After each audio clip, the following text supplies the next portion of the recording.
everybody, this is Princess Marya, and welcome back to another episode of Diary of a Vampire! The series where I answer all your questions about my life as the daughter of Dracula and princess of the vampires. Now, I've noticed I haven't been getting a lot of questions about my life as the daughter of Dracula and princess of the vampires. So I said to Sandor, why am I not getting that many questions? And he said, well, Your Highness, it could possibly be because not a lot of people care about your channel.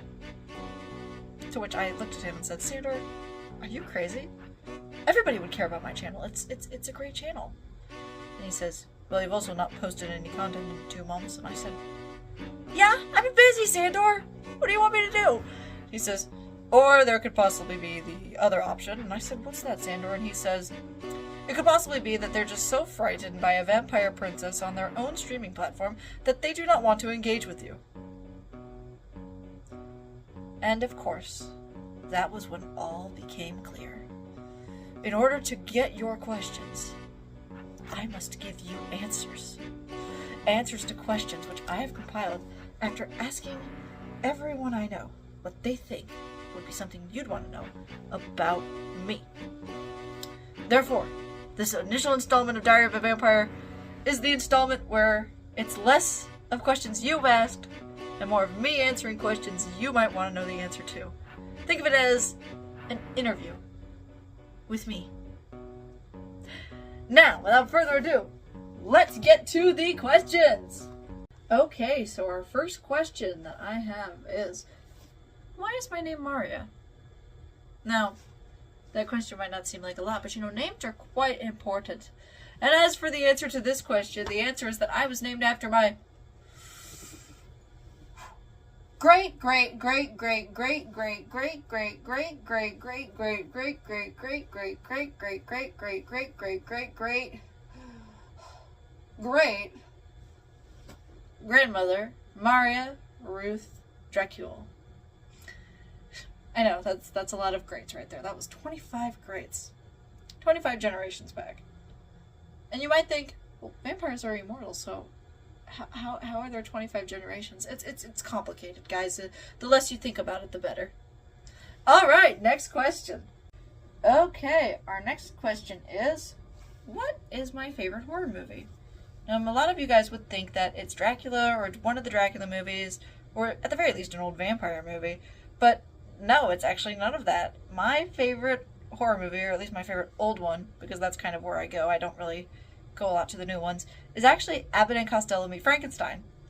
This one is just so beloved to me. I can quote it. It's just a fun little movie that I think a lot of people don't look at because of its age.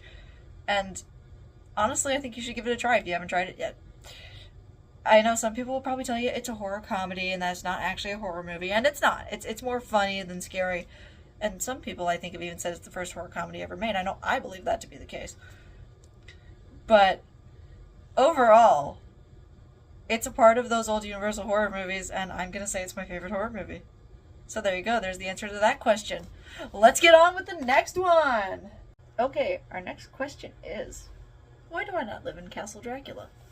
This is actually a really good question. I get this question a lot from other monsters that I meet out on the street and stuff. And the answer is quite simple. We actually use what's called the Royal Household Model.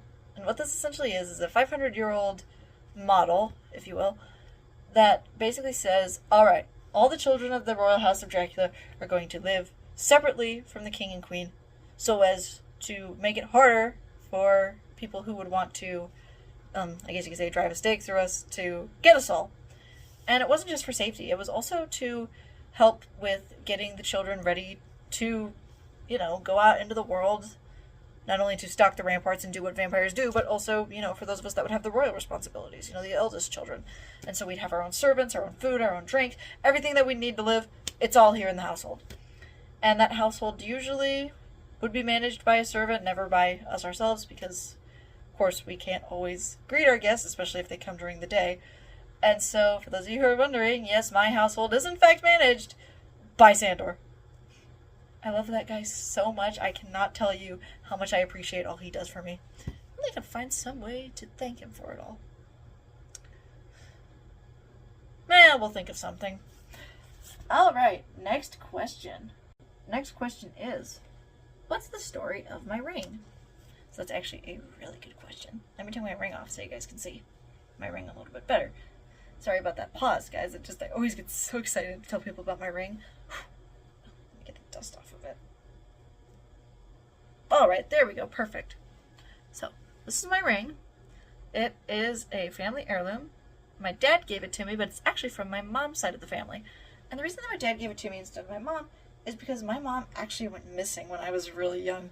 We have no idea where she is, and it's just a mystery that has, I guess in a way, captured my imagination for my entire undead life. And one day I really hope I can find her so I can tell her how much I've been taking care of the ring and just trying to keep it safe, because according to my dad, she wanted me to have it so that I would have, not in her words, but in mine, some pretty awesome powers at my disposal. I mean, this ring is capable of hypnosis. That's kind of what most people know it for. But at the same time, and this one I don't tell a lot of people, so this is actually, I'm sharing this with you guys, and you guys are going to know this, but actually Sandor probably doesn't know this.